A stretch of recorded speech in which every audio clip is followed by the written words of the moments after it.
Hey guys, real quick, I want to show you what it looks like in North Carolina a month after the storm.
You know, when you think about the storm, there were mudslides everywhere. Right? We couldn't even get the mudslides on camera without stopping and really taking time to film it, but there are mudslides all over the North Carolina mountains. When you think about the power of water rushing down and how it can pin and fold a canoe around a rock, I mean, the power of water is absolutely amazing.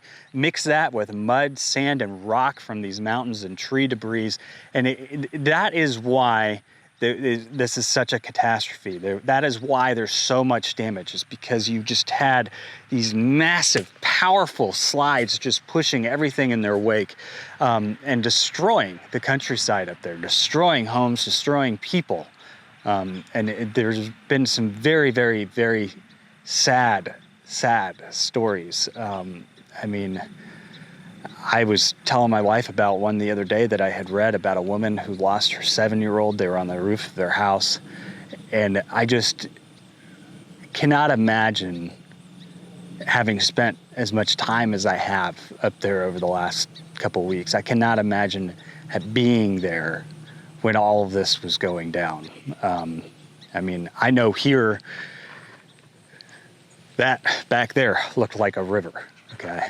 And we don't have a river anywhere near us. That was just flowing off of our property. So I can only, and I can't imagine. That's the thing, is the force that this storm had in North Carolina is absolutely astonishing. And I know it was that way in Tennessee, and we've driven through areas of Tennessee that entire neighborhoods are having to be rebuilt or repaired. And South Carolina, Georgia, I mean, this is going to go down in history as one of the largest natural disasters that we've ever seen. So some people were asking when we had posted a video about Hurricane Helene relief efforts up in Ashe County, is where we were the last time. Somebody had asked why our nonprofit was listed with the other nonprofits for potential donations when that video went out, and I'll tell you why. When you look at these images, a month after Hurricane Helene, you still have cars that are in rivers. You still have buildings that are torn down. Some of the roads are just now opening up thanks to a group of West Virginia miners. We now have a road that can actually get down into Bat Cave, North Carolina. So this is a process that's going to take a considerable amount of time. And so while we could go up there and volunteer, and we could go up there and do things which costs funds, so we're trying to make sure that we can continue those efforts. There are a lot of other issues that have come up in conversation, and what we've decided to do at Meet My Neighbor Productions is start an auction, which we're going to be auctioning off some items. We have things like CEO tickets to the National Western Stock Show in Colorado. We have a lot of great items. I don't know all of the items, honestly, because I'm not the one that's heading up the auction, but our nonprofit will be doing this relief auction. And what's different about this relief auction is that the funds are going to farms that fall short on assistance. If you look at the damage of Helene from Florida to North Carolina, Tennessee, South Carolina, Georgia, there was over $1.5 billion worth of damage to farms. If you look at the amount of assistance that's going out to farmers, it's considerably less. And so one of the things we've been doing is trying to track all the different programs that are available to farmers and see where areas are falling short, and then select some farmers to be recipients of the proceeds of that auction. So you'll be seeing more information on our channel as we get to that point. Now, Helen Churchwell, who is with Boss Mare Equine Services. She used to go by Black Cat Ranch back in the day. All right, just wanted to give y'all an update for last week's trip to the mountains. Thursday we went to Davis Produce in Burnsville, made a drop there. Then we went to Hendersonville, and then we went to the Livestock Center in Canton and did a delivery for them. On Friday we went to Silverados in Black Mountain. We volunteered all day there, and I just wanted to let people know, if you have a day or any time that you can volunteer, so many places need it. She was hit by Hurricane Florence, and I'll tell you how much FEMA covered of all of this in the end, $30,000, okay? They lost their entire farm, their entire ranch. There were other outcomes that worked out for them in the long run. They got lucky. Okay, but a lot of these farms aren't going to get that lucky. So they know firsthand what it feels like to be in this situation, what it feels like to see what you're actually going to receive in compensation, and then have to know how to rebuild. Have to rebuild with what's been given to you. I'm gonna try to make this quick, but I'm gonna do a little bit of an update. This is my trip for tomorrow. I'm still unboxing things that got delivered today from Amazon. I picked up a lot of stuff from Carthage Farm Supply. T-Post, all kinds of different feed. Bluebonnet donated alpha niblets.